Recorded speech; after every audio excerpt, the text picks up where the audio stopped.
Ilia Topuria is our new UFC featherweight champion. Henry Cejudo leaves without a word and UFC 300 has its main event. These are today's topics. My name is Flo. Welcome to the Championship Rounds.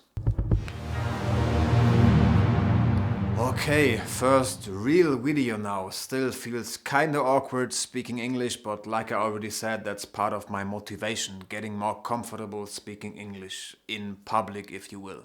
Of course, the number one topic this Monday is UFC 298. The event is behind us and what a wild one it was.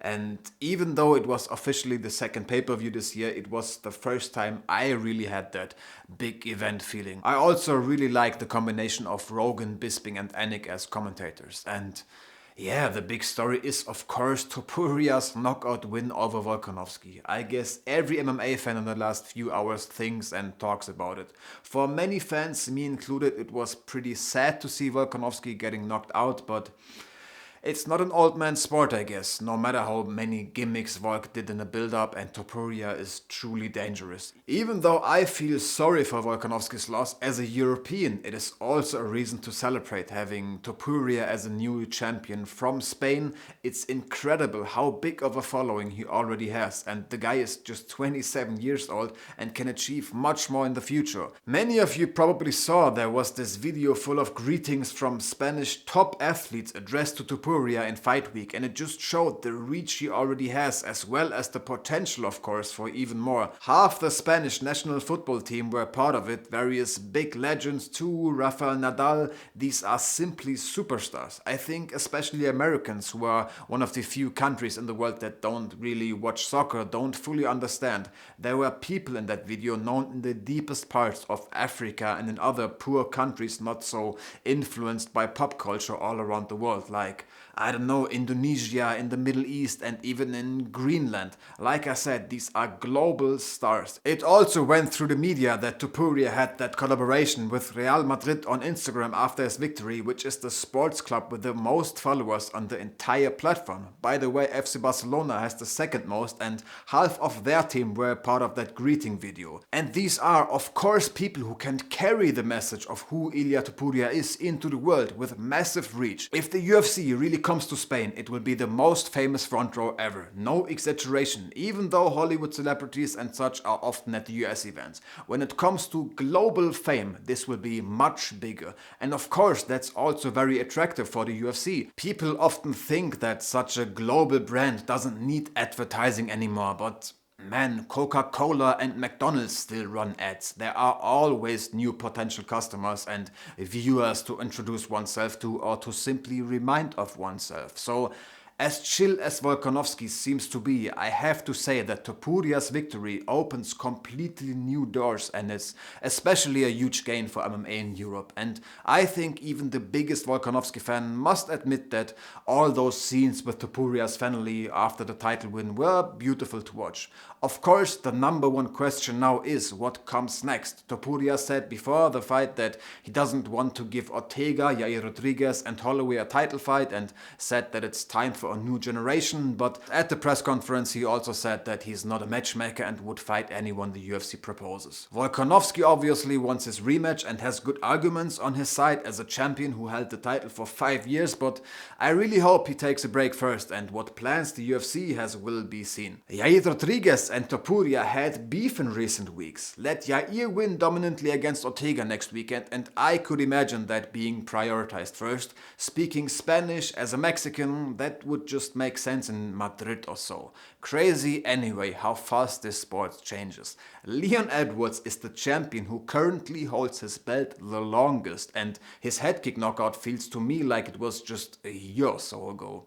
Crazy. Otherwise, despite the loss, Paulo Costa looked pretty good, I thought. Merab Dvalishvili did Merab Dvalishvili things, and according to Dana is definitely next in line for a title fight, even though O'Malley would like to move up to featherweight immediately, but let's be honest, he's in a division with people like Dvalishvili and Santang facing his first title defense against the number 6 in the ranking. He still has tasks to accomplish in his own division, and when you talk about that Merab fight, you must of course also mention Henry Cejudo. He said on Media Day that he would retire if he loses to Dvalishvili. He took off his gloves in the cage but didn't get a chance to give an interview, also didn't appear at the press conference.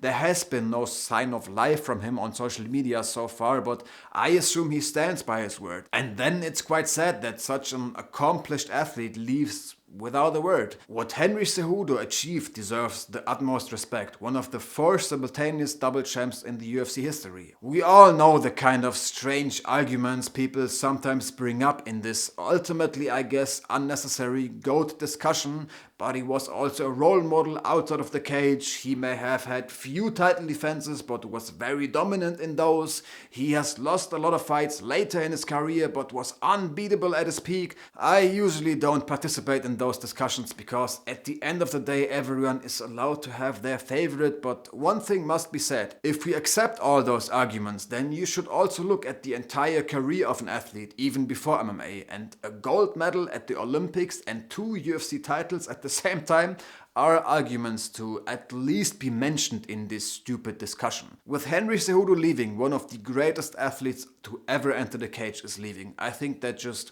has to be said clearly at this point. As for other news, probably every MMA fan has already heard the biggest news, but it still shouldn't be missing in such a format. We have our UFC 300 main event. Alex Pereira defends his UFC light heavyweight title against former champ Jamahal Hill.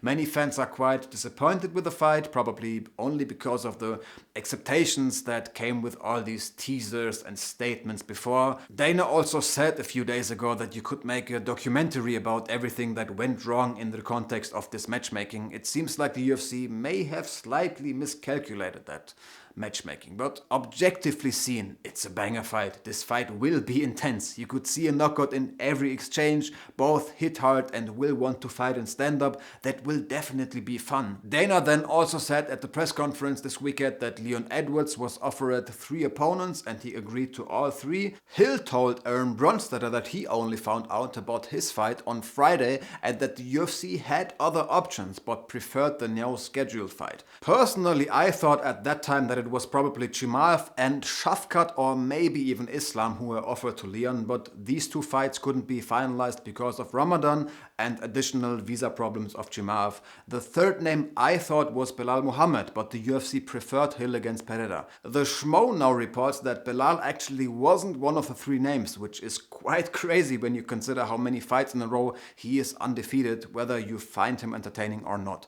Well, anyways, that's our main event now. Pereira seems to expect a quick knockout, as he already talks about being active at the following pay-per-view in Rio, but Hill will be a challenge. I personally am really looking forward to that fight and of course the whole card. By the way, Dana has promised us one more fight for that 300 card, however it has not yet been announced. I had long assumed that we would see Jim Miller against Paul Felder, but since Miller was scheduled against Bobby Green, that fight is of course no longer an option. Maybe they'll still bring in the Irish Dragon, but I could also imagine it being something even bigger. I don't know, Kamaru Usman or still Tom Aspinall, even though options for him are limited.